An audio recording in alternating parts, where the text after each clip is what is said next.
سلام اس پر کے اسرار محبت جس نے سکھلائے، سلام اس پر کے اسرار محبت جس نے سکھلائے، سلام اس پر کے جس نے زخم کھا کے پھول برسائے، سلام اس پر کہ جس کا ذکر ہے سارے صحائف میں ہے، سلام اس پر کہ جو زخمی ہوا بازار طائف میں ہے، سلام اس پر کہ جو غار ہیرا میں جا کے روتا تھا، سلام اس پر کہ جو امت کی خاطر چھپ کے روتا تھا۔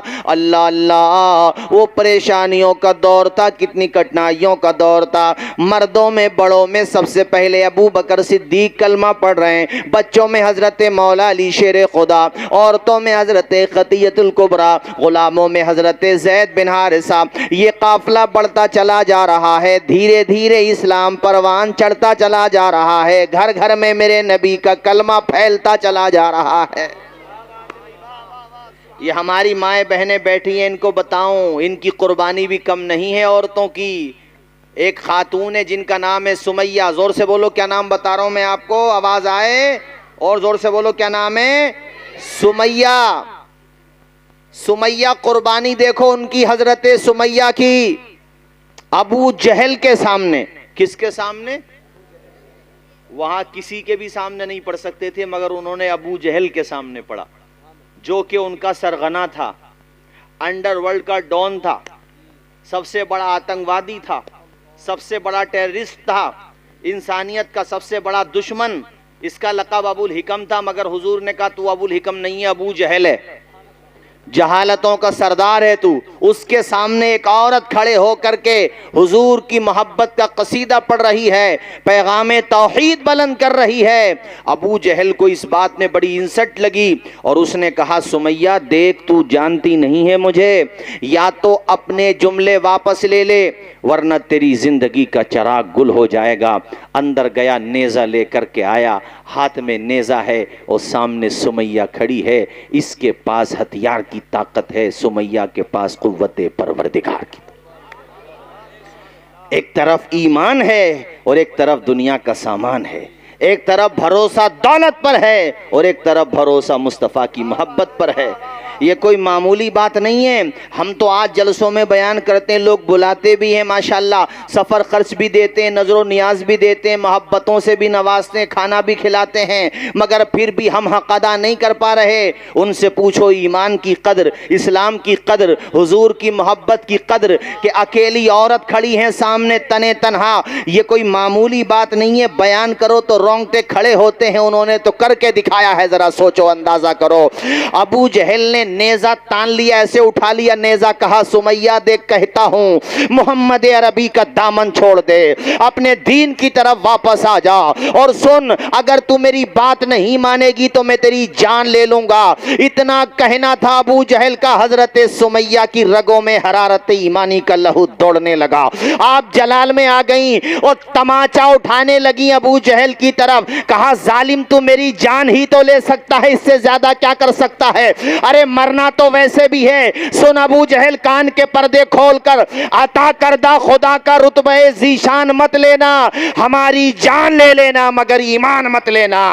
تو اپنا نیزہ اٹھا، اگر تیرے اندر ہمت ہے تو میری زبان کو بند کر کے دیکھ۔ اس ظالم نے غصے میں لال پیلا ہو کر کے ایسا وار کیا، اور جانتے ہو کتنی نازک جگہ پر، اللہ اکبر میرے ساتھیوں، حضرت سمیہ کے اس نے شرمگاہ پر اس نے نیزہ مارا، اور اسلام کے دامن میں سب سے پہلی شہادت کا درجہ مل رہا ہے تو کسی مرد کو نہیں، عورت کو، حضرت سمیہ کو ملا۔ آباد نعرہ تکبیر، نعرہ رسالت، مسلک اعلی حضرت، مذہب اسلام، مذہب اسلام، نعرہ تکبیر۔ میرے ساتھیوں سوچو ذرا اس بات کو، تصور کرو، ہم لوگ تو یہ سمجھتے ہیں سال میں جلسہ کرا دیا تو حق ادا ہو گیا. نہیں یار، جلسے اس لیے نہیں ہوتے کہ پورے سال کا حق ادا ہو گیا. جلسے تو اس لیے ہوتے ہیں تاکہ ہم اپنے بزرگوں کی داستانیں سن کر اگر 3 وقت کی نماز پڑھتے ہیں تو 5 وقت کی پڑھنے لگیں.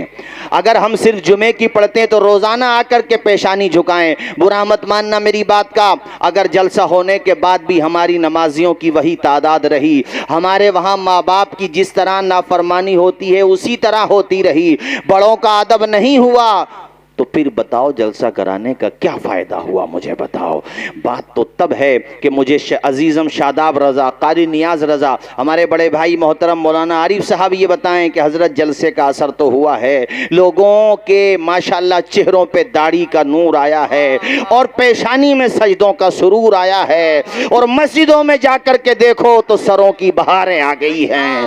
اب دیکھو جا کر کے گاؤں میں ماشاءاللہ ماحول بدل گیا ہے، تب میں سمجھوں گا کہ جلسے کا کچھ اثر ہوا ہے. ان کا نام حضرت زنیرہ ہے. یہ بوڑھی عورت ہیں، حضور کے زمانے میں ابتدائی اسلام میں ایمان قبول کر لیا ہے. ابھی حضرت عمر دامن اسلام سے وابستہ نہیں ہوئے ہیں، حضرت عمر نے ابھی کلمہ نہیں پڑھا ہے. جس کے گھر پہ نوکرانی ہے زنیرہ، وہ بڑا کٹر دشمن ہے میرے نبی کا. حضرت زنیرہ کو بتاؤ، ایک ضعیفہ عورت کو کوئی ڈانٹ دے تو وہی اس کے لیے بہت ہوتا ہے. ایک کمزور عورت کو اگر زور زور سے تماچے مارے جائیں، منہ پہ زور زور سے تھپڑ مارے جائیں، یار جوان آدمی تھپڑ میں بکھر جاتا، وہ تو بیچاری بوڑھی تھی. سیر کی کتب میں لکھا ہوا ہے، علماء نے لکھا ہے کہ اس کے جسم پہ گودا نہیں تھا مگر اس کی ہڈیوں میں عشق مصطفیٰ کوٹ کوٹ کے بھرا ہوا تھا. کیا بات بھائی، واہ حضور کا نام آ جاتا تھا تو زنیرہ کی آنکھوں میں محبتوں کے آنسو نکل آتے تھے. سبحان اللہ. اس کے مالک نے ایک رات زور زور سے مارا، اور جانتے ہو تماچے مارے منہ پہ زور زور سے، چونکہ وہ کلمہ پڑھ رہی تھی بار بار اور وہ منع کر رہا تھا تو غصے میں آ گیا. کہنے لگا روٹی میں دیتا ہوں، کھانا میں دیتا ہوں اور تو گن اس کے گاتی ہے. تو زنیرہ نے کہا تجھے پتہ ہی نہیں ہے یہ جو روٹی اور دانہ پانی مل رہا ہے نا میرے محمد کے صدقے میں مل رہا ہے. سبحان اللہ. تو اگر مجھے دیتا ہے تو تیرے گھر پہ کام نہیں کرتی ہوں میں؟ ارے نوکرانی ہوں تیرے گھر پہ نہیں کسی اور کے گھر پہ. مگر اس زمانے میں باندیاں جو ہوتی تھیں وہ پرماننٹ ہی باندیاں ہوتی تھیں بیچاری. بڑی غربت کا دور تھا، وہ بڑی مفلسی کا دور تھا. تو اس ظالم نے اتنی زور زور سے تماچے مارے مولانا عارف صاحب کہ حضرت زنیرہ کی آنکھوں کی بینائی چلی گئی. آنکھوں کی بینائی چلی گئی، نابینا ہو گئی، دیکھنا بند ہو گیا انہیں. جب دیکھنا بند ہوا تو وہ سمجھ گیا کہ یہ چاروں طرف کو ہاتھ چلا رہی ہے، اسے کچھ دکھائی نہیں دے رہا ہے. اس نے کہا زنیرہ کیا دکھائی نہیں دیتا؟ کہا ہاں. ظالم تو نے اتنی زور زور سے تماچے مارے کہ اس کا اثر میرے دماغ تک پہنچا، اور ویسے ہی بڑھاپے کی وجہ سے میری آنکھوں کی بینائی پہلے سے کمزور تھی، مگر آج تو نے ظالم اتنا ظلم کیا میری آنکھوں کی بینائی چلی گئی. مگر سن، آنکھوں کی بینائی تو لے سکتا ہے، دل کی بینائی تو تیرا باپ بھی نہیں لے سکتا. آنکھوں کی روشنی ضرور لے سکتا ہے مگر دل میرا جیسے روشن تھا ویسے ہی روشن رہے گا. اس کے بعد پتا ہے کیا ہوا؟ اس ظالم کے منہ سے ایک جملہ نکل گیا اور اس ظالم نے کہا زنیرہ چل آج امتحان ہے تیرے خدا کا بھی اور میرے خدا کا بھی. کہا کیا مطلب؟ کہا میرے خدا نے تو تیری آنکھوں کی بینائی لے لی، تجھے اندھا کر دیا.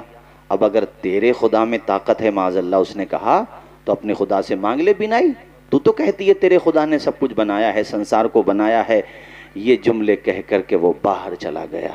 زنیرہ نے خدا کی بارگاہ میں اپنا مصلا کہہ لو، دوپٹہ کہہ لو، جو بھی اس کے پاس تھا اس نے بچھایا اور پیشانی کو خدا کی بارگاہ میں جھکا دیا. کہا مولا اتنے دنوں سے ظلم برداشت کر رہی ہوں، آج تک میں نے تیری بارگاہ میں کسی چیز کا سوال نہیں کیا، چونکہ تو نے اتنی بڑی دولت ایمان کی مجھے دے دی کہ آنکھیں بند ہوں گی تو میرے لیے جنت ہی جنت کا خزانہ ہے. مجھے کچھ نہیں چاہیے، فضل رب العلا اور کیا چاہیے، مل گئے مصطفیٰ اور کیا چاہیے. مجھے ایمان کی دولت مل گئی میرے مالک، میں اور کیا مانگوں؟ جب مجھے حضور کا دامن مل گیا تو میں اور کیا مانگوں؟ مگر یا اللہ آج وہ ظالم مجھے تانا دے کر کے گیا ہے.